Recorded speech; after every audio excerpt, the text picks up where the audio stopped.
Welcome to the Pizza and PE podcast, the Triple P, where a group of friends get together each week to eat pizza and discuss PE. Hey, Keith. What's happening? Were you eating a slice of pizza? You caught me eating a slice of pie. Hey, I want to say thank you for yourself and all the executive board at NC Shape for an amazing National PE Institute. It was so good. Listen, I'm biased, of course, but this was such a lineup. It was crazy. Mm-hmm. All the keynoters were fantastic. All the sessions. I mean, it was hard to really say, "Ooh, I want to go see this," without saying, "Oh, but I want to see that and that too." You know. But the news is it's such a small venue that you're going to see those presenters and keynoters. Let's say at the social hour at the NBC Suites this past year, or you're going to see them out and about, or even dining at lunch. We grabbed our guest today, Dale Sidebottom, at lunch. We're like, hey, what about being on the Pizza and PE podcast? So yeah, I tell you, it's the fact that we can watch videos of what we missed is another big thing. But the very first thing that I watched when I got back was I watched our guest keynote speech again, just so I can pick up what I missed, because I was either laughing or trying to follow his energy the whole time.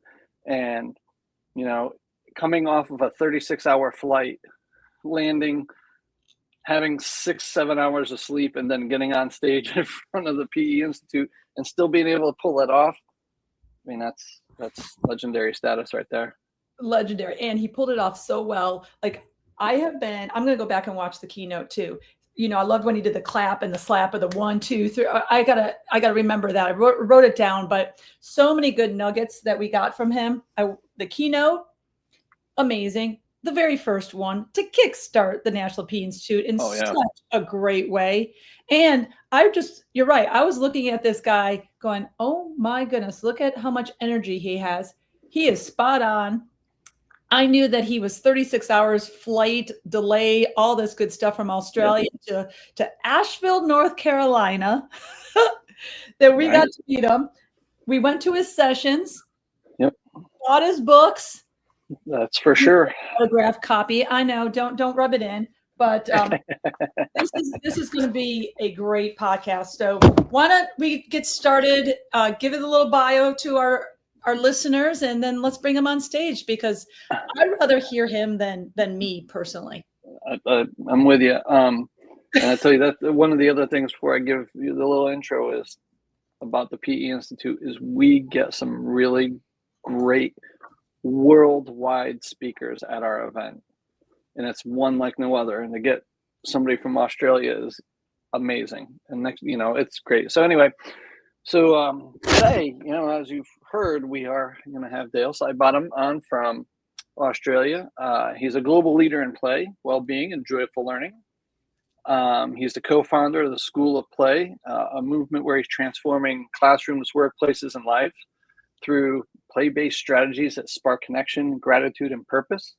He's the author of All Work, No Play, and 365 Days of Play, 2 books that challenge us to reimagine how we work, teach, and live with more laughter, movement, and meaning. He's a sought-after international speaker, trainer, and TEDx presenter. Dale has worked with schools, sports teams, and organizations in over 20 countries, blending his background in education, fitness, and well-being with a contagious sense of fun. Get ready for energy, insight, and probably more than a few laughs, because with Dale, fun is always part of the plan. Ladies and gentlemen, here you go. Kramer, Kim, thank you so much. That's a lovely intro. I was just sitting here feeling a little bit embarrassed, to be honest. Embarrassed by that lovely intro. But Kramer, you can follow me around anywhere, mate. If you can eat pizza and introduce me like that, come with me. I got you. I will. I know he will. I will 100% be your hype person. Well, thank you both for having me. I'm really excited to be here. Dale, I got to start this off. Since the PE Institute, I don't know, 8-9 days ago. And honestly, there's great presenters, but if it was just you and I only saw you, it's still worth full registration to hear you keynote and your 2 sessions. Honestly, it was so well worth it. What I gained has been like so many cool activities out of your books and out of your sessions. I bought 300 more dice because of your session. And then Keith and I, we have been pretty much talking on the phone, chatting almost every day about the PE Institute and having you on the podcast. And I think we're going to call this, like, lately it's been the Daily Dale. Did you see Dale's email? Did you see this activity on Dale? This is awesome. So I'm calling it the Daily Dale between Keith and I to share some kind of activity or a little nugget of wisdom or something that you have done. It's the Daily Dale. I love it. Well, Kim, I love that. I can't say I've heard someone say that before, but you know what? I'll take it. I'll copyright that. That sounds great. And like you just said, dice. Anyone listening, all you need in life is dice. That's the key to life, dice. Yeah. Simple as that. Yeah. I love using them. Why? Because, and I use this in my keynote and things too, like particularly when I'm running student sessions, I always ask the students, is anyone here a professional dice roller? And you'll get some kids put their hand up and you're like, okay. And you say, what number are you going to roll? And they can't roll it. Very rarely do they. And that's why I love them, because it's all chance. It's luck. There's not many things in life that level the playing field. You know, you look at hierarchy, you look at PE.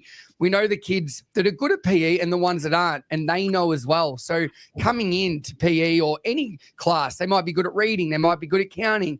There's a hierarchy. Whereas when you put a dice in everyone's hand, it levels that playing field. It gives everybody a chance to have success. And also it's fun. So yeah, we absolutely love them. My wife thinks I've got an Amazon addiction. She goes, you're getting more from Amazon. No, I just buy 1,000 dice at a time because we buy really nice ones now. And so many teachers and students steal them, which is great. But, geez, I spend a lot of money on Amazon and buying dice.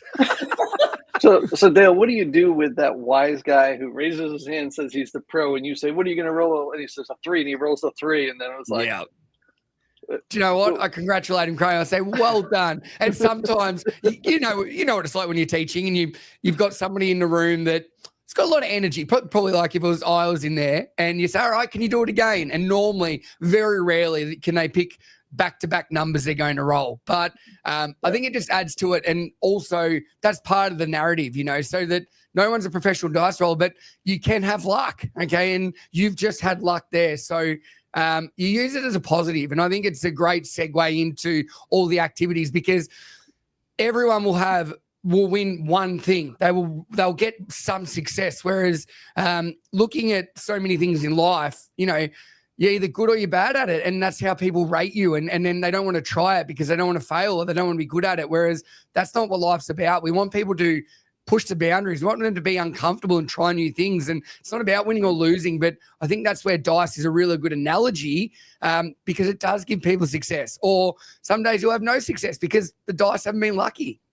Yeah. And we'll talk about like all your activities using dice, because if I was listening to this, I'd be like, okay, what are they talking about? I need to get my hands on these activities, because you put them all into your book, 365 Days of Play, which is going to be one of my questions. But before we get there, Dale, you have your own company called the School of Play. Talk to me about when that started and what the mission of School of Play is. Oh, Kim, do you want me to give the full, because I've had about 4 different businesses over the journey. Do you want me to say where it all started? So it would have been 2011. I'm not very good with dates, but I remember this. I was living in London, and I was doing supply teaching in London, and I was living with 3 mates, and we're all teachers. So each morning we'd sit on the couch, we'd wait for a telephone call. All right, Dale, you've got to go to this school. And for anybody listening that's done supply teaching in central London, it's probably the most challenging thing I've ever done. Like really, really challenging. You know, you go to a different school each day. The kids, they're very challenging. They don't listen, and probably fair enough. I'd roll in and I wasn't building a connection with them. So I'd done this for nearly 6 months, and I was living with another guy. Obviously, a lot of Australians go over to the UK, to London, and they live in big share houses. I think there's about 12 of us in a 4-bedroom house. And one of my housemates was just a man with a van. He did delivery driving, and I was so sick of teaching because it was so hard that I was nearly going to quit. Anyway, I remembered when I was at school and we had a substitute teacher, and instead of coming in and just trying to ram the work down our throats, he built connections with us. He built a relationship. He built rapport. So I thought, you know what, I'm not doing this with these students. So I remember this one day I went into school in central London. The kids were crazy. Like there would have been 5 teachers' aides in a room. There would have been 30 kids and none of them were listening. So I thought, you know what, I'm just going to play 4 games off the bat, straight up. And by the 3rd one, the kid's like, sir, who are you? Who are you? Anyway, after that, I explained who I was and I said, now, did you like those games? I go, yeah. I go, well, after recess, I've got one more. After lunch, I've got one more. And at the end of the day, I've got my best one. But the only way it's going to work is if you all keep each other accountable, if you look after each other, because we've got to be as one. And it was amazing. I actually had a really good day. And at the end of that day, I walked out and the headmaster goes, Dale, that's the hardest class in our school. Do you want a full-time job? I said, I do not, but thank you. I appreciate the offer. I've got one more day at your school, and then and this is probably shouldn't say Pete, but all of us at our house would have a list on our lounge room wall of all the schools not to go back to. And I went straight home and put that on the list. So if a teaching agency rang with it, nah, not going to that one. But what I realized is that connection before content. Nobody cares who you are until they care. And these students would have a different teacher each day come in and not build a connection with them. And I was doing that. So what I found was after doing this for a few weeks, my other teaching mates over there were like, Dad, what are you doing? Because you're actually really enjoying teaching now. And I had this big bag of all these icebreakers, if people wanted to call them that, or connection starters. So I thought, you know what, I'm going to make my first mobile app. I'm going to put them all in it. And I created an app called Class Break, which essentially was an app for teachers to pick up any time to break up their class with some fun.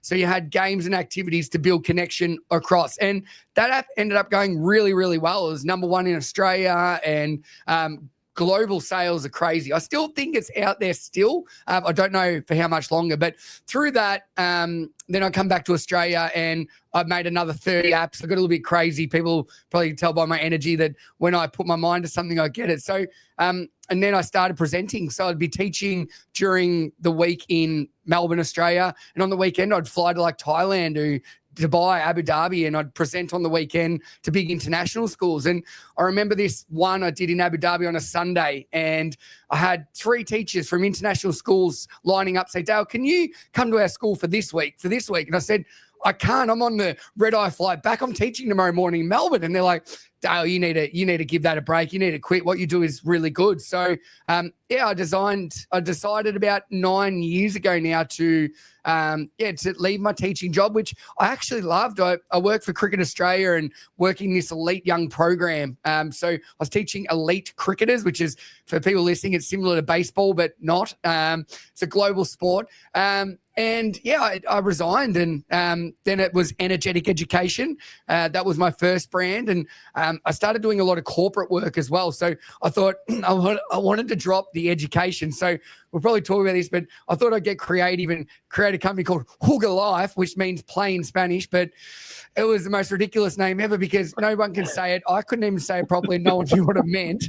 And about 2 years ago, it didn't really matter, I suppose, what my brand was, because people were just booking Dale to speak. So I never really cared. But about 3 years ago, I was doing a big keynote for about 300 principals in the room. And one was in the room, this guy, and we ended up becoming good mates. And I did a lot of work at his school. And I ended up taking him out for dinner and asking him if he'd like to leave his principal job and join me as director of the company. And he goes, Dale, I'd love to, but the first thing you need to do is change that name, Sugar Life. What a crap business name. So anyway, we came up with the School of Play. It's been amazing. He's been full-time now for a year and a bit with me. We've got a few other staff as well. And yeah, just the changes and impact that we've been able to make from having somebody else on board, and also probably allowing me a little bit more creative time instead of just presenting. Because most years, we'll do 100, 150 like days of presenting. And that's all around the world. So, you don't really have a lot of time to get, to get that creative flair. And I really love that. And so since he's been on, we wrote 365 days of play together. We've built out a full school curriculum. And it's really exciting. So, so long-winded answer there, Kim. That is how the School of Play came about. And what I found is that I still do a lot of corporate work as well, and no one cares. It's called the School of Play. So maybe I should have stuck with Energetic Education. No, I love the name School of Play. And you didn't mention you have an app too, the School of Play, which is a free app, which I love. It's awesome. But no, I think it's great. And I didn't realize, like, Dale, it's only been 9 years. Like, what you've accomplished in these 9 years, kudos to you, man. I mean, I just wish I met you earlier. It's like, where have you been in my life? I'm just so glad that somehow Artie Camilla said, Dale Sidebottom, come to the PE Institute in Asheville. I mean, you've made a big difference, a big splash there, even though, it's a smaller venue. Your keynote, you had really good people that were in the audience that really were just absorbing everything that you were saying and doing, which I know that you've probably got a lot of fans here in the United States. Do you do work in the United States, or are you mostly international? Where's most of the School of Play work in your presentations? To be honest, I don't do near as much international as I used to. I used to do probably 7, 8 gigs a year, like all around the world. But I've got a 4-year-old and a 2-year-old, 2 boys at home. And what I found is, like, for example, last year I went to Saudi Arabia and Kenya. And for me, that's 20, like, multiple flights to get there. And now I literally fly in, I talk for 2 or 3 days, and I fly home. And the jet lag, my moods, the how good it is on my health, but then also how hard it is for my wife and boys at home. What I realized is that I'm putting the most important people in my life. I'm not really focusing on them. And I sat down with my wife in the year and said, this year I want to do 3, but after that I probably won't do many anymore until they get a little bit older.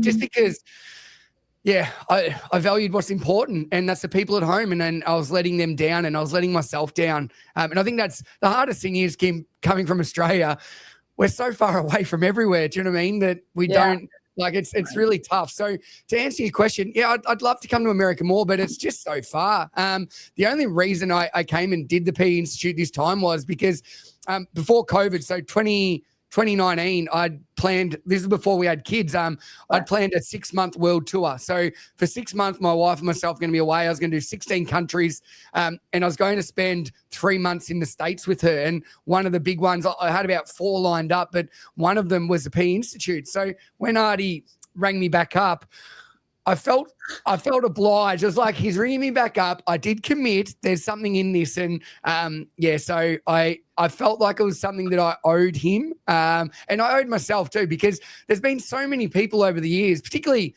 I don't really use Twitter anymore, but when I started out, Twitter was amazing. My good friend, Jared Robinson, the PE geek, he's one of my best mates. He's like, Dale, you need to get on Twitter. It's how you connect. And so I rolled into the PE Institute. I felt like I already knew half the people there because I'd spoke to him for so long over Twitter.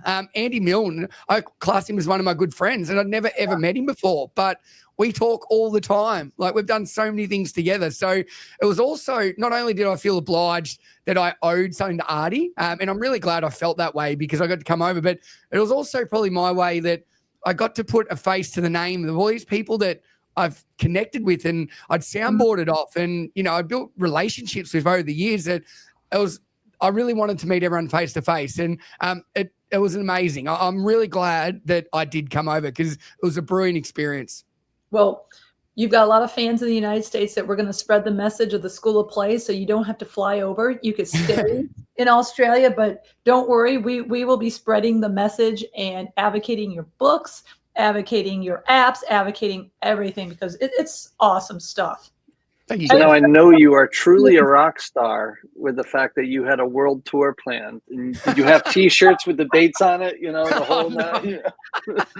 No, mate. No, it was probably more like it was probably more of a way to show my wife and celebrate that we could live 6 months around the world before kids. Like, because my thing was I didn't think I was going to be doing, like, I was going to take a step back. Right. But then obviously COVID completely flattened my business. So within 2 days, I went from having a lot of work booked into nothing. And, you know, I had 2 days of self-pity, and no, you know what, I'm gonna completely transform my business and find a way to do it online. And it actually, if I look back now, was a blessing, because before COVID, I was predominantly PE. So I would just do mainly PE things. Whereas what COVID taught me, that I could transform the skills I had and turn them into virtual for full corporations, for full schools, for workplaces. Right.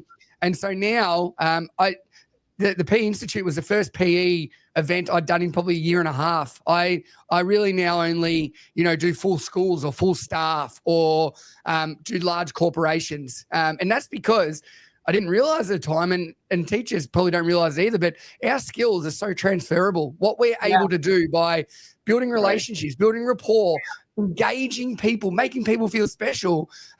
When I'd found a way to not make it so movement-based, because I used to scare the crap out of people because it was too movement-based. Whereas now, what it is, it's just a really fun experience that you take people, they're present, they're not thinking about anything else. They'll all have some fun, they'll connect, and the learning takes place after. So COVID was really hard at the start, but then I tell you what, it's allowed us probably now to do what we do on a really large scale, because we figured out that what we did was awesome. We just needed to lay off the burpees. That's what I was thinking. My visual of you being a intimidating movement person. All right, 10 burpees, wall squat, lunges. Let's go. You can do it. I was. Well, and you know, Dale, there's something you've already said that's been very vital to the work that we, Kim and I and some of our colleagues have done here, and is you brought in a school principal. Oh, yeah. And every time we would go to a conference and present something, people are like, this is great. How do I get principal buy-in? So we started bringing principals with us to conferences, and they'd go, hey, so how do I get my principal buy-in? We're like, well, that's a good question for him, because he's the principal. Yeah. And then, you know, it's so important that if you get principal buy-in, you're good, because that school culture is going to fly.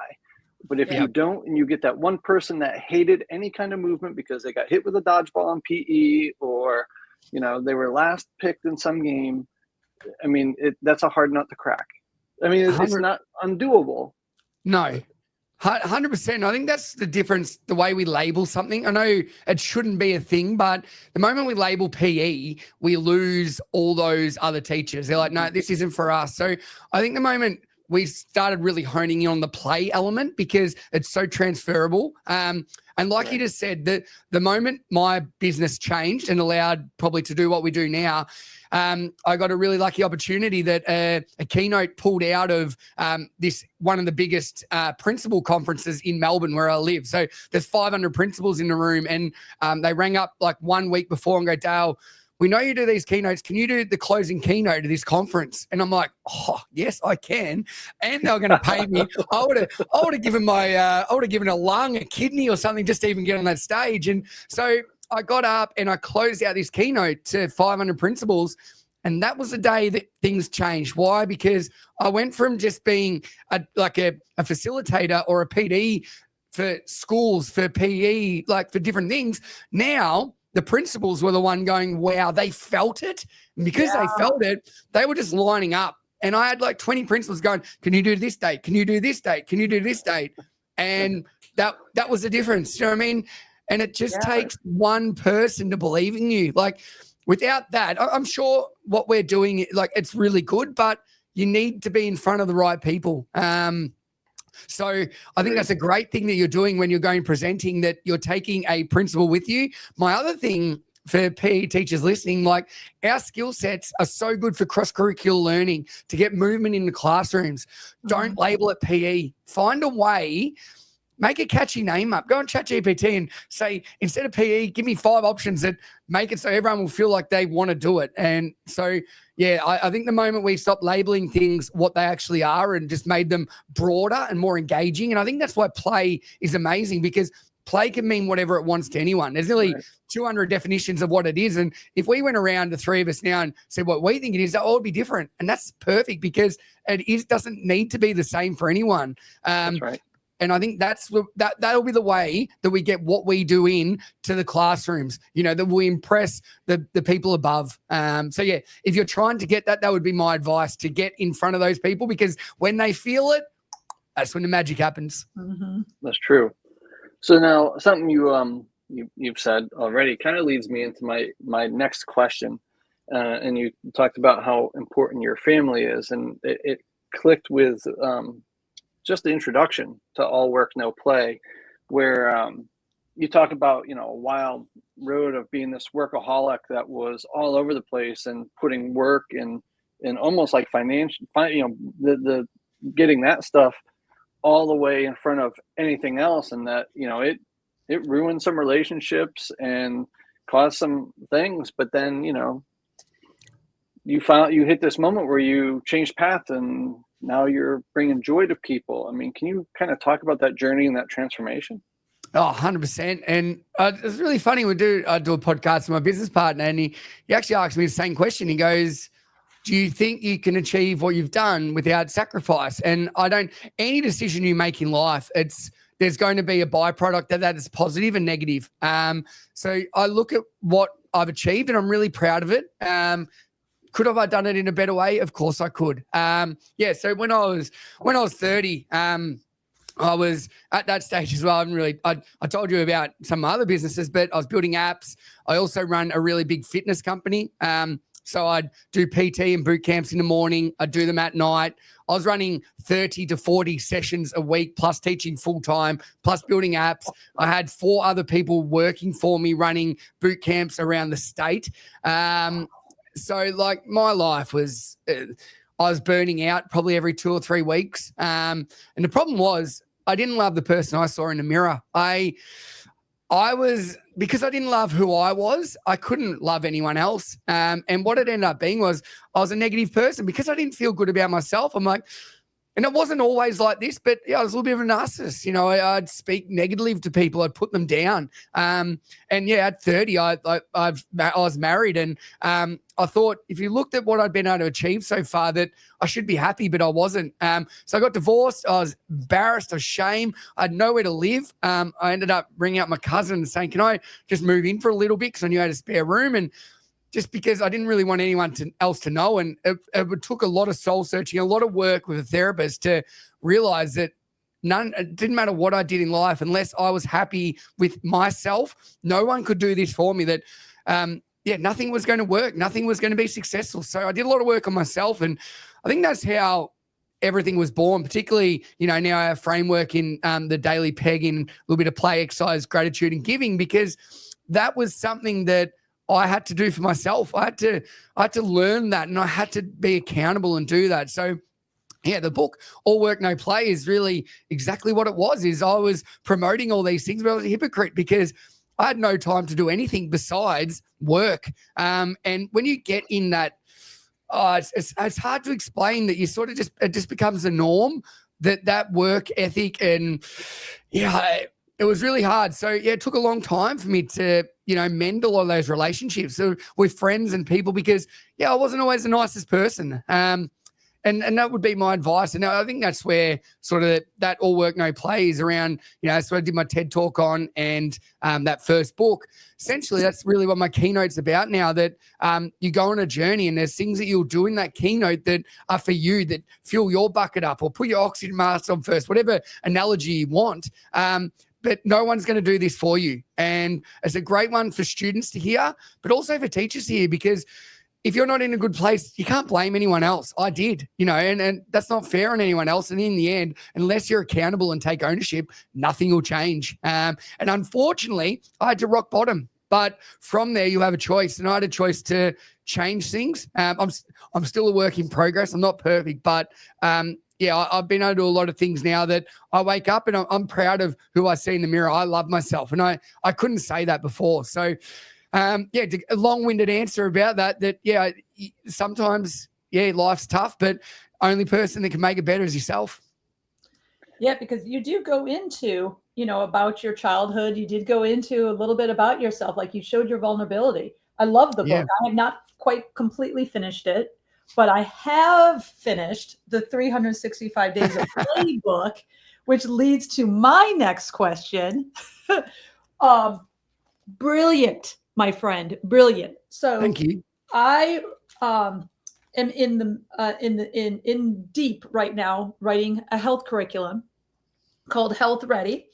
And it's, one of the things that I thought about health education, I was like, stop putting desks in rows and doing worksheets and read a chapter in a book and then answer the questions. There was no social interaction. There's no really practicing these health skills. There's no, if you're talking about effective communication skills, you better be communicating and practicing, right?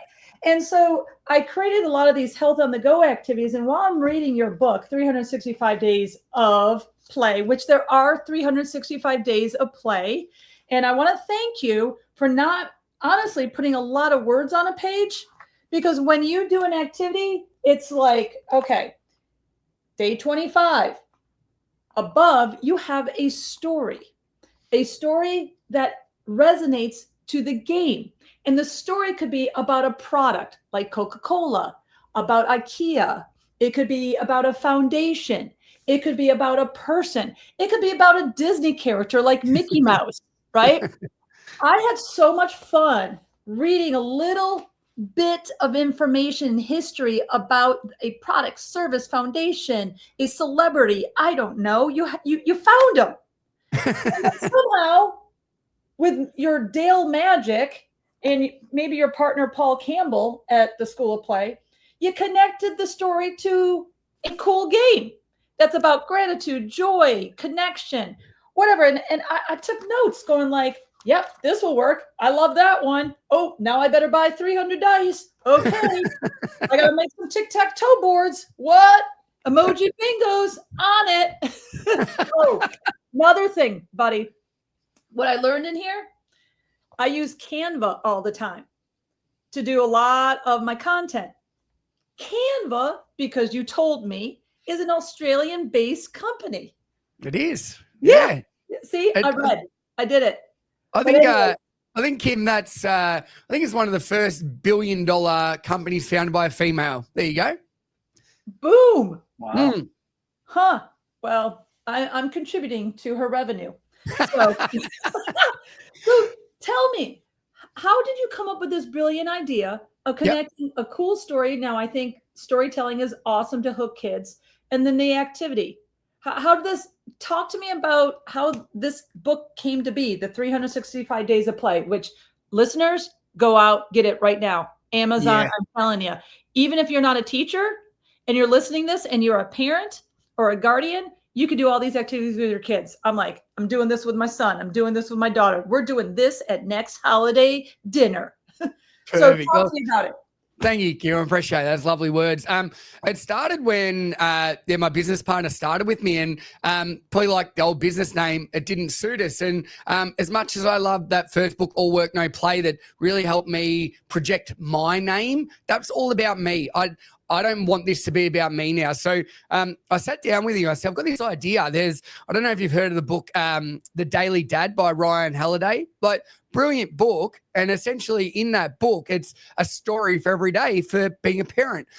I loved it. But then I'm like, but it's just a story. There's no actionable thing about it. Whereas I really enjoyed reading a story, and everybody does, because we like learning through narrative. You think about any good movie, it's because it's got a good narrative. Why do kids love playing games, like video games? Because the narrative sucks them in. So I'm like, I've got this idea where I want to pick a different theme for each month, and I want to write a story about something or someone or a place and link it to a simple activity that families can do each night that take 5 to 10 minutes. And he goes, love the idea. He goes, where do we start? I go, I don't know. So we started by researching 12 different topics and then coming up with 30 different ones for those. And then the theme. And then we laid out, and if I could spin my computer around, we're in our office at the moment, that there's just Post-it notes everywhere because we had to try and mix and match the activities we had to the people and the stories. I think that was the hardest part. But the whole point was, for a long time, a lot of schools particularly would ring up and say, can you come and do a parent session after school? I'm like, yep, no worries. They go, we've got 120 signed up. I'm like, perfect. So you'd rock up and only 4 or 5 parents would be there. And they're the ones that don't need to be there because they're the gun parents. And I'm like, oh, and it's awkward. When you've only got that many, it's a really awkward session. So I'm like, then they go, can you do a webinar? I go, I can, but it's nowhere near as engaging. So I'm like, you know what? Let's create a book that reduces the mental capacity of parents when we get home. Because thinking for parents all listening out there, and particularly teachers, we engage kids all day, but then from 5 to 7 every night is the most important time of the day. And that's normally when our brains mush. So this book is designed that you simply pick it up on the day of the year, you read a story that engages your kids, and then you've got an activity that is simple. And the one that we grappled with for a long time, every month on pages like the date, the 7th, the 14th, the 21st and 28th, they are like our workshop games. We call them fun shops. And there's a video of us explaining it, and then there's a lesson plan. Yeah. So my business partner, Paul's like, Dale, do you reckon we should be giving that many away? And I'm like, yeah, we should, mate, because we want people using them. We see the impact they're having. And I think that's the best thing about it, that you don't have to go to each page. You can just simply find a character you like. Or so Paul, my business partner, his boys are 7 and 5, and they just love sports. So they just continually read the sport ones. Other people follow it day by day. It can be done however you like, but I think the simple thing is there are no devices, there are no screen times, and it doesn't take a long period of time to do. So, the feedback we've been getting has been, it's amazing, particularly when people that don't know you that well or randoms say how much it's changed the dynamic of their household and how they're connecting with their kids again. That's when you're like, wow, the power of play is amazing. I know how good it can be for teachers in the classroom because we see this all the time. But when you've got parents that traditionally are not from an educational background and they don't know, what they've been trained for 4 years like we have, for them to say the impact it's having on their family and their livelihood, that's when you feel, pretty proud. So, it's a book that, Kim, I'm really proud of. It took a long time to come together, and I don't fancy writing another one anytime soon. But I think the reason we put everything into that is because that's the best of the best we've got. Do you know what I mean? If you want to know what the School of Play does, well, that's basically that book. It's amazing. I love it. And I did not make the connection between 7/14 on those calendar dates. But I'm looking at the book, and you're right. You do have it with a little icon, hey, just for fun. And there's the QR code. I mean, this is a must-have book, in my opinion. Again, not just for play people, PE teachers, physical activity, after school, before school people, guardians, health class, middle school, high school. Like, a lot of times we think of play is just like for the little ones. The middle school kids, the high school kids, they want this. They're craving these kinds of activities. So I thank you. I'm definitely using, some of these. I love, I renamed it Tic Tac Talk. Take it, my friend. I think that was my jet lag coming in and not even thinking about my Australian lingo of noughts and crosses, because I've done that keynote so many times, and I don't even really think about it now. It just rolls off, and you can obviously do that when you haven't slept for a couple of days. But yeah, tic-tac-toe or tic-tac-tock. Yeah, there you go. You'll take it. I mean, I will always say, hey, I got this from my best friend, Dale Sidebottom, because we're best friends now. That's it. I'll take that. Thank you, Kim. So speaking of keynotes, I mean, this is a quick lead into the next question for me. There's so much that you miss when you're listening to a keynote, because you hear something, you went, oh my God, that was amazing. And then you've already said 2 more things. And I'm like, did I miss something? Right. Mhm. So this is why I had to go back and watch it again, just to kind of hear the things that I missed the first time. But one of the things you said that I caught really right on in the beginning, and it just got the wheels turning, and I'm trying not to give you the zonk card, um, which, by the way, I love everything that Artie has me do, but I was a little nervous about having to do those cards for anybody. I'm like, I don't want to be that guy that's like, you kind of gotta go, especially somebody who just traveled 36 hours. You got 30 seconds. Yeah. Oh, So I'm sitting there, and you made this point about how icebreakers can turn into ice makers, right? And that's one of the things that, as a PE teacher, when we go in to do a presentation with a school to talk about getting them more movement, that's the first thing those classrooms are like, they're going to make us move, they're going to make us do icebreakers. And then I do that. And I even hear my wife say that when she's like, because she just started a new job, and they're like, they make us do all these icebreakers. I'm tired. I don't want to play 2 truths and a lie, and it really it makes me think, like, yeah, I mean, what if we are doing it wrong? And what if, how can we get out of it? I mean, what do you mean? Give me the meaning behind that. I mean, I in my brain, it's probably different than how you mean it, which is why I'm glad I get to ask you this question from, only about a couple thousand miles away. I think the problem is that labels are great. Do you know what I mean? Like, no one needs to know the label besides you. So the moment you get up and label something, you'll lose half the room, particularly labeling something an icebreaker, because they've all had a bad experience where the limelight's on one person. They feel uncomfortable. That is an ice maker. That's not an icebreaker.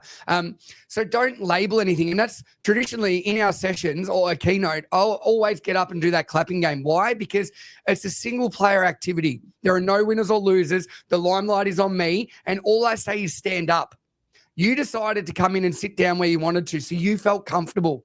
You are never, ever doing something that makes you feel awkward. And I don't label it. All I say is stand up. When I say 1, do this. Everybody in that game makes a mistake, which is great, but nobody knows because the limelight's on me. And from there, once I win people over, they're like, well, that was sort of fun. You don't give them a chance to think. And then with the person next to you, you go into the next activity. Again, I don't label that. And a partner activity. You should never, ever do an icebreaker in any more than pairs. Why? Because if there's any more than pairs, there'll be somebody that isn't that good at it and they'll feel inferior. That will make them feel awkward, uncomfortable, and it's taking away the idea of making them feel comfortable. Also, in pairs, you're concentrating so hard, you don't know what anyone else is doing. That is how you feel safe. When you feel safe, you can build trust. Without trust, you've got nothing. So the moment you label something an icebreaker, you will not get trust. And for a long time, because people are like, they've had a bad experience where let's go around the circle, one person share, everyone else listen.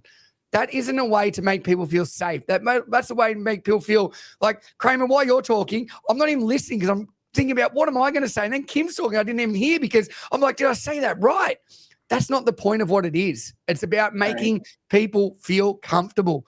And that's where labeling things, and particularly now, like when we do gratitude or things like that, a lot of people think you just need to do a gratitude journal. Well, that's boring. Kids don't want to write 3 things they're grateful for. Neither do adults. So don't label it that. Just say we're going to play tic-tac-toc, or do you know what I mean? Like that idiot presenter from Australia didn't even know where he was. But you're just going to play a game, and through that game, you're going to share. You're not writing anything down. The learning takes place afterwards. So essentially with the icebreakers, I call them connection starters now, not icebreakers, but the connection starters I did at the start of my keynote, there's only 3 of them. The learning took place afterwards. Why? Because you had fun, you felt safe, and I built trust. That's when learning takes place. You can't tell people to feel that. They need to experience it, and then you can explain the learning afterwards. And I think that's the biggest thing that I've learned with what we do now is that an experience allows learning to take place. People will only learn when they feel it. And then at the end, they will probably be able to educate you on what they've done anyway. Labeling it an icebreaker, that doesn't allow that to occur because they've already got a connotation in their head that it's going to be a rubbish experience from previous. Right. So let's go to your clapping game Right. at the keynote, your connection starter. This will save me a call to Keith after this. Go through that. What was that? 1-1. You did 1-1, 2-2, 3-3. What was that again? It was amazing. You go 1. So you start with 1 and it's clap, knees, clap. And you get everyone to do that a couple of times. And then when you do 2, it's all right. So it's 2 of each. And then 3 is 3 on your knees, 3. And so you practice all of those and then you do a couple of sequencing. So I start with 2 into 1. People don't really get that well. And that's where you can have a bit of a laugh because people make mistakes. And then I go 3 into 2. And that's when people start to get it. I go, awesome, you've graduated. Let's go to 3 numbers. And then it's 1, 2, 3. And then I finish with 3, 1, 2, 1, because that's where my favorite place in Melbourne is. It's called the MCG, the Melbourne Cricket Ground. Holds 100,000 people and you amp it up like that. And then you do 3, 1, 2, 1 to finish. And by the end of that, everyone has got no idea what they're doing. They're laughing. They've made a mistake. And I say, put your hand up if you made a mistake. And everyone puts their hand up and you look around. Have a look at everyone. Mistakes are good. Keep them coming. We want that. And you allow that vulnerability to occur within 2.5 minutes. I did that clapping game to start my TED Talk, and they go, Dale, you can't start a TED Talk with a game. I go, I'm going to. And my dad, it's like my dad, like a lovely bloke, big Kev, I call him. He's always front and center when we do, like I do a big talk or something, and his rhythm is horrendous. He just can't get it, but he always tries. So now whenever I'm doing a big talk for the book launch, I said, Dad, can you just go to the side, mate? You are so bad at this and I can't not look at you. So he was middle of my TED Talk and I'm like, Kev, sit down. I felt like, get out of the way, mate. You're wrecking it. Because he's nearly hitting his feet and his head. I'm like, what are you doing? But anyway, do you know what? No one else knew how bad he was, just me, because I couldn't not look at him. You're like, is this bloke serious? Because everyone else is concentrating on the front. So it's a great activity. Oh, it's fantastic. I mean, simple clap knees. That's all you do, but the sequencing is tough. I'm gonna send this to Kev and say, Kev, listen to this podcast. Listen to it about 45 minutes in. Sit to the side, mate. Do me a favor. I love you, Dad. I love you, mate. Now, if I go on your TED Talk, could I see your dad?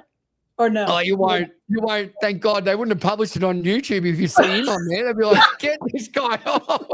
Would have been breach of TEDx rules or something. That someone's so rhythmically poor. Oh my God. All right. I'm going to actually go rogue here because I just thought of a different question than the one I want to ask. Good. I want this, Kim. I want this. I want rogue. Talking about your family and your dad, right? And in your all work, no play book, you talk about that, if you were a horse, you have been bred to work. Right? I thought it was brilliant. I'm like, okay, I got the image, right?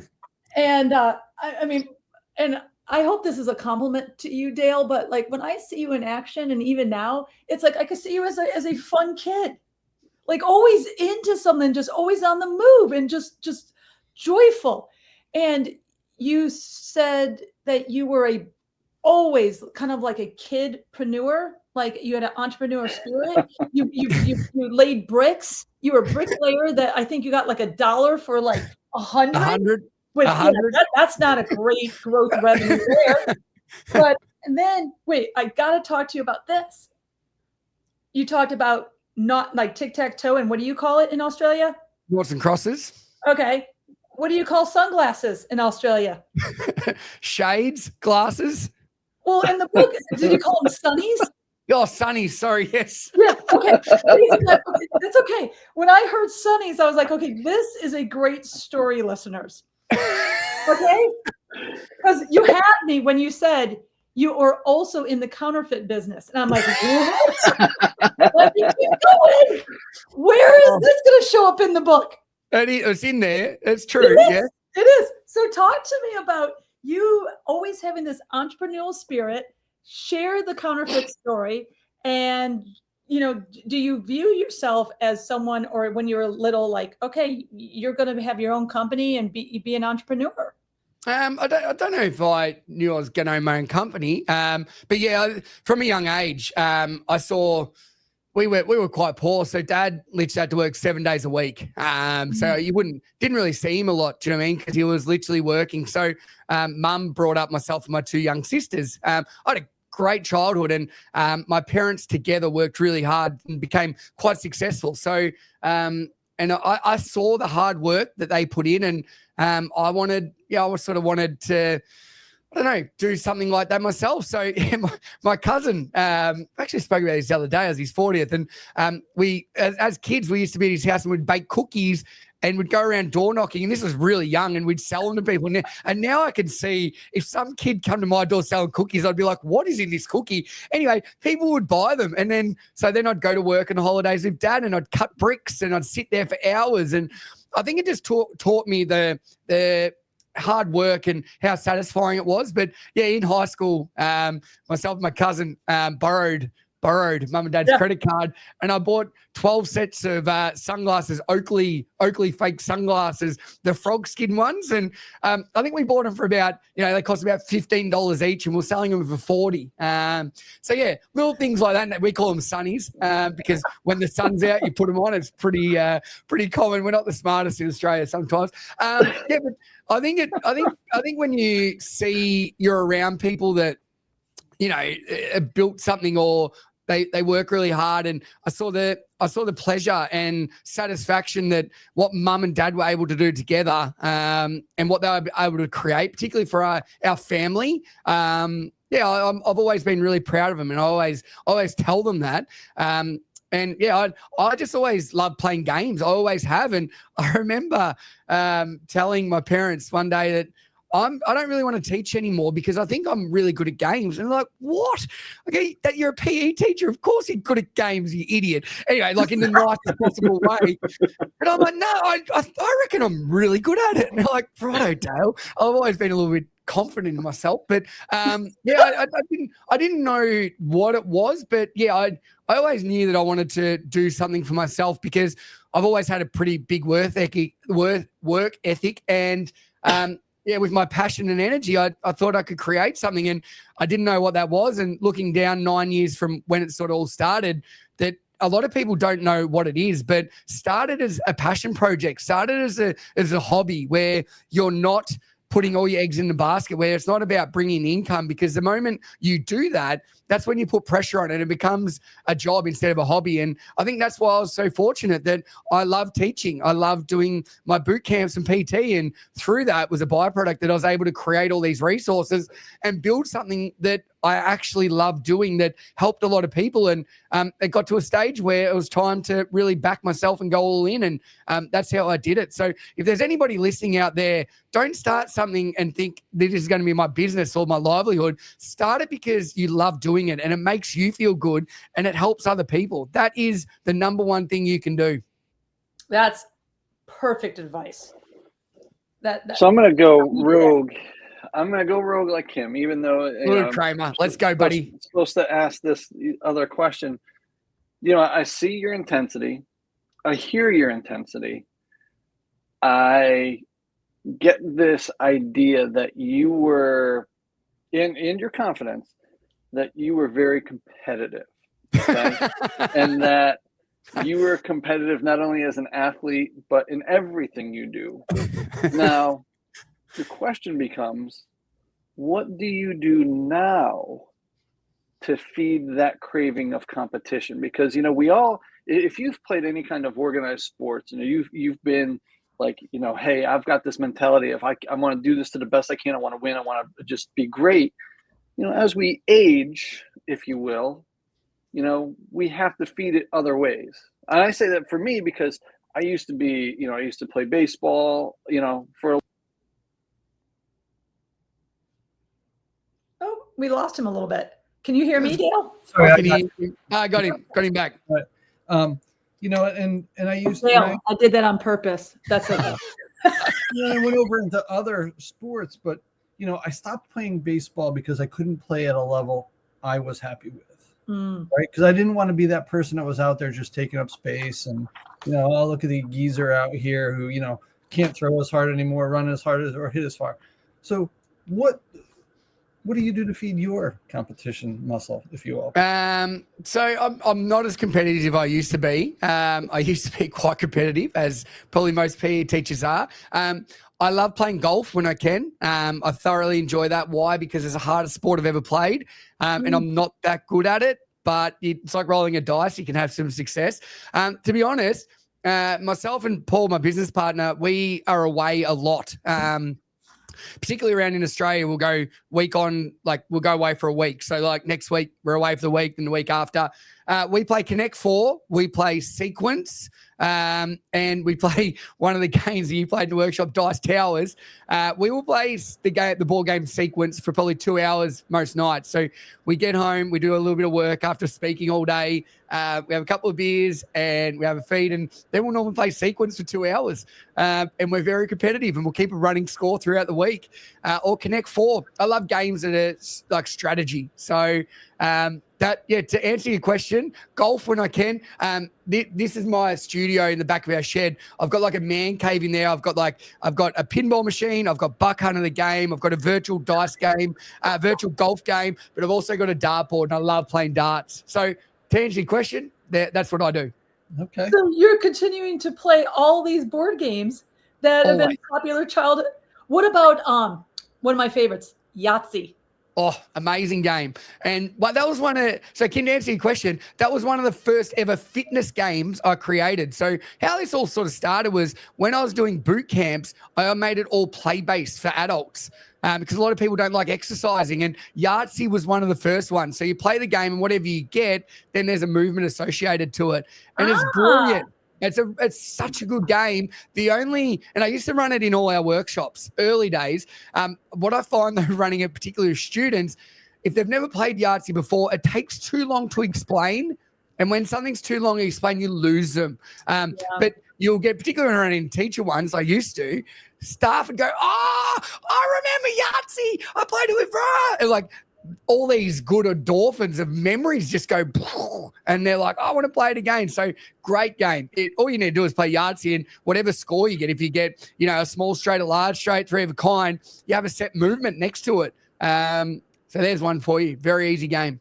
That's a really good idea for, because it's a shame for some of this youth not to grow up to have played some of those classic games like Yahtzee. Let's say you're at a middle school, high school, let's say even 3rd, 4th, and 5th grade students at an elementary school, and you're being tasked to run a school club. Hey, we're doing monthly school clubs. Sign up, and every teacher is going to be a sponsor. I would be like a game sponsor. Yep. We're going to play some classic Connect 4. We're going to play backgammon. We're going to play Yahtzee. That's a great idea. Great idea. Because think about the strategic development that occurs when you're playing those games. Also, the connection. Do you know what I mean? While you're playing those games, I'll be honest, when Paul and myself play Sequence most nights, we spoke all day. We don't talk that much because we're so competitive. We want to beat each other, but we're also communicating, and that space allows us to talk. There's no device, no screens. We need to strip it back. We need to go back to basics, and that's why I love cards and dice, because you can play just about any game, and you can play with 2 players. Brilliant. Yeah. That's brilliant. That's awesome. Thinking about questions, let's get to Keith's favorite section of this podcast, because I think he's got some zingers, some for you. Let's go Highland Brewery style, Keith. Let's go. So he's come up with this part of the section, which is called Quick Bites. And before we get started, I'll just kind of share with you what it's about. And to our maybe first-time listeners, Dale has no idea what these questions are. And Keith is responsible for them. He's got some good ones, and we basically going to ask Dale some questions, and he's got to come up with the first thing that he thinks of. Just random, goofy, questions. Let's get ready for quick.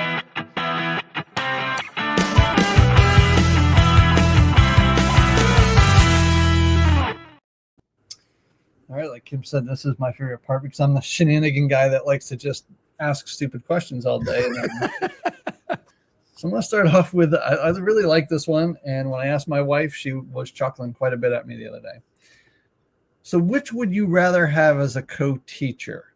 A llama that won't stop breakdancing or a robot that can only speak in dad jokes? Dad joke robot, hands down. I think teaching and having a co-pilot, it's more about making it enjoyable for you. So I wouldn't care if the kids didn't like the dad jokes, but I would love them. Okay. All right. All right. Now, again, I love Keith has put a lot of energy in these questions. All right, Dale. And I got to read this. If you could only communicate using interpretive dance or dolphin noises for a week, which would you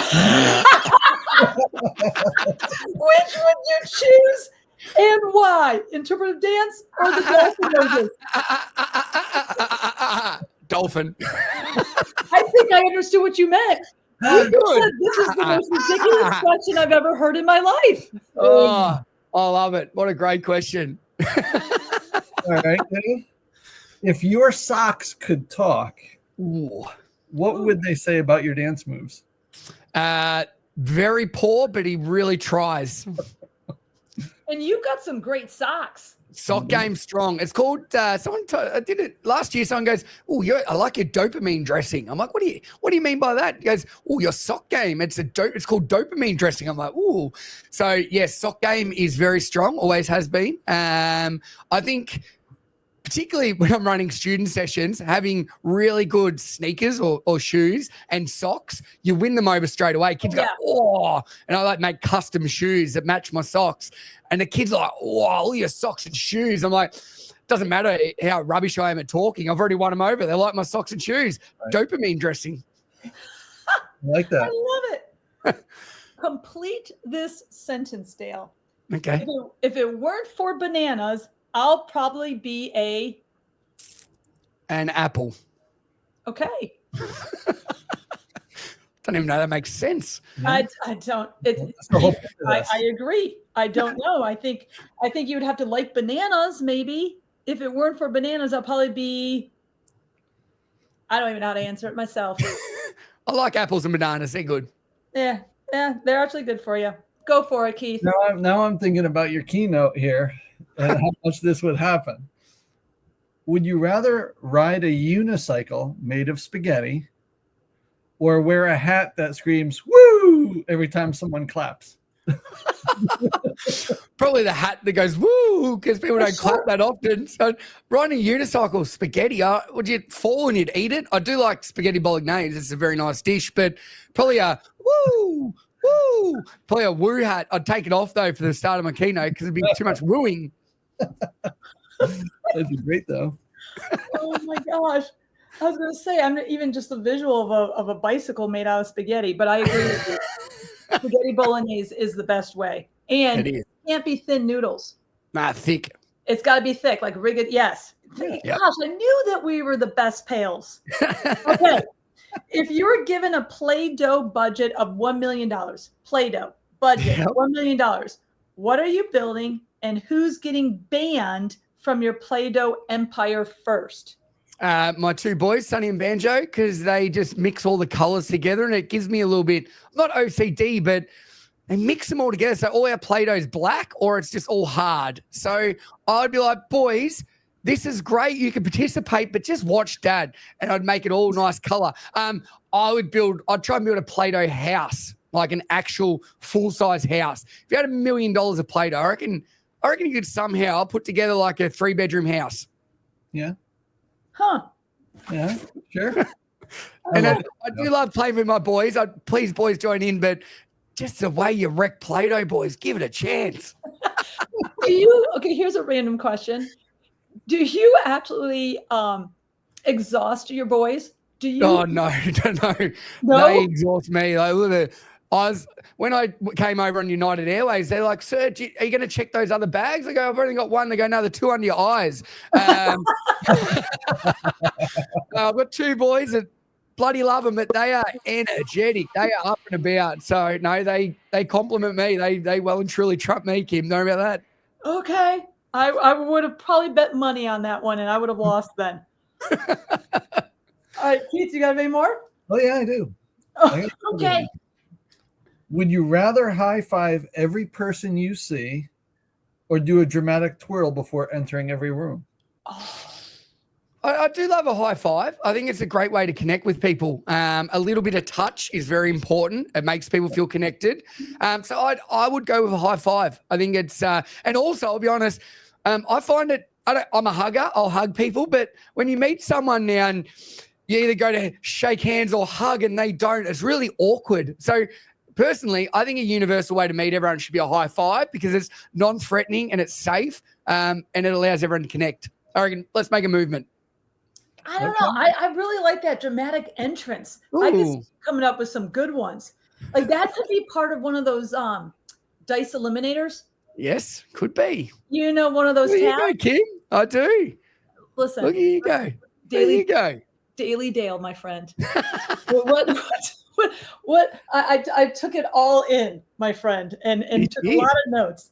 Yeah, Dice Eliminator. Great game, you guys. Great game. Also, Dice Dropout, another good one. You know, you can mix in some serious questions and tasks and some questions and then do some fun ones. There you go. Add the dramatic connection. It's all there. Yeah, exactly. All right, this is going to be my last one. I've got to talk about kangaroo because I could see you actually a good fight with a kangaroo. So if a kangaroo challenged you to a thumb war in front of 1,000 kids, right? Student leadership conference. There's Dale up on stage, and you're going to go thumb war head to head with a kangaroo, right? What's your strategy for winning? Oh, John, the big kangaroos have these claws that would literally just rip me in half. So if I'm doing a thumb war, it'd probably literally thread my thumb in half. Oh, yeah, kangaroos got these huge claws, particularly like the big red ones. And they stand up. They're like 2 meters, and they literally just rip me in half. So if I was doing a leadership conference against a kangaroo, I would probably run as fast as I can out of there because I like my thumbs. I want to keep them. Fair enough. Okay. They're not this like little huggy little like animal. They're mean. Oh, no. They're not mean, but they probably are if you threaten them. Yeah, big reds. Yeah, wild ones. I'd never go near one of them. They're vicious. Huh. Now, like if you were going to go hiking in Australia, do you take like, kangaroo spray like we do bear spray? No. Oh, being serious. We do. We carry bear spray around. No, they're not going to come up and try and get you. It's like when you go play golf in like regional areas, like the golf course is just full of kangaroos. Like they're fine. They're not going to come at you unless they're threatened. Like, and they never are. So, but I suppose if you got one on a stage in front of a lot of people and you want a thumb war, I'd say it'd be a little bit threatened. Unless they want to do an interpretive dance, they might be in the mood. I wouldn't be high fiving it. I'll tell you that now. Oh my gosh, I so wish I went to the brewery with you guys. You missed the phone calls and the texts. Oh, I was the worst. The worst. I missed out. But now we're just going to be pen pals and be in communication. 100%. So before we go, Dale, I want to say one to all our listeners, don't wait. Please, if you haven't already by the end of this podcast, go to Amazon, go to your website. Say about your website, the School of Play. What's the website? School of Play. Yes, the schoolofplay.co. CO. That's it. Yeah. CO, not com. The schoolofplay.co. And you got to put the. If you just do School of Play, it's not going to be it. The schoolofplay.co. Yep. Download the free app as well. On that app, you've got like gratitude. You've got There's certain 20 daily things. 20 games on there. Yep. Yeah. It's super cool. You also have, besides your books, All Work, No Play, 365 Days of Play as well. These are the books I'm saying go out and buy. talk to us about the subscription, where people can get a subscription to your curriculum. And yeah, so if you want to go to that, sorry, just look on programs. So if you click up the top, you'll see all our programs, and go to our school curriculum. It's a first world play-based curriculum. It's from kindergarten all the way up to year 9. It's mapped against 10 different learning standards around the world. So it relates to obviously the US. Everything is plug and play. So everything's got a video. It's got all instructions, printable PDF. It is fun. It is learning, well-being that is fun. So not only for PE, but we sell a lot of packages to full schools, because these are things that they need in the classroom to improve connectiveness and well-being. Yeah, so if you want to reach out about that, we'd love to chat. I know we're speaking to a few people in the States already. We're in 50 plus schools in Australia and a couple international. So yeah, if you're keen to learn more, go on there. You can see a little video about what it is, and yeah, reach out. We'd love to have a conversation. I think it's great for grade level classroom teachers to use to connect with the kids in the classroom. Not only just, I said, with PE, but just to have that daily activity connection, and how easy it is just to pull it up on your program, on your curriculum. So well done, Dale. You've impressed me beyond, like, wow. I honestly did not know what to expect. And wow, you amazed me. So everybody, get out there, get his stuff. 365 days of play, all work, no play. Go to the website. Anything else, Keith, before we say goodbye to this amazing guest? I want him to get to his workout, and I know all this time. I hate that this has to end, because this has been an amazing, fun conversation. Dale, I'm glad we had a chance to connect and go out and have a pint or two out in Asheville, and just have a large time, because it was really like it's great meeting people like you and James. I mean, and I've already texted James about the England women winning the championship yesterday, Against Spain. Yep. So thank you. I've not been this energized coming from a conference in a while. I've not been as driven to read the books, and Kim will tell you that I usually read the first 2 or 3 chapters and then I'm done, because that's just how my brain just shuts down. Diving into these slowly, but thank you for being you, right? Yeah. And thank you. Legendary.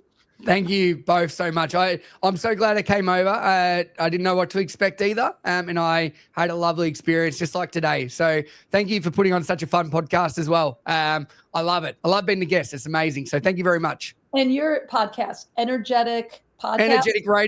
Energetic Radio. Probably sums up me pretty well. So I think we're 360 odd episodes. Oh my gosh. You make 32, my friend, on the pizza and PE. We've got to keep going. There's a three in it. Oh my goodness. Well, Dale, I wish you the best success, and thanks for taking the time. And go get your workout done. Thank you, Kim. Thank you, Kramer. Lovely to chat. Thank you. Bye. Appreciate you. Oh, I've got I had a cough. That was amazing. Yeah. That just flowed. We didn't even use our notes. Nope. And I don't have an aha. I'm going to go ahead and tell you that. The whole thing was an aha. Like I was focused into everything. Yeah. Because of the energy. Plus you also have to listen, because he's a quick talker, and that's great. And one of our good friends, Kurt Hinson, once said, people say I talk too fast, and I say, no, you listen too slow. And when we're listening to Dale, you can't listen too slow. Otherwise, you're going to miss something. But that's actually perfect. But he's very knowledgeable and articulate. Like his vulnerability. Like, listen, he ruined relationships because of his drive, and he regained them though. But he realized that this workaholic personality is not somebody I really like.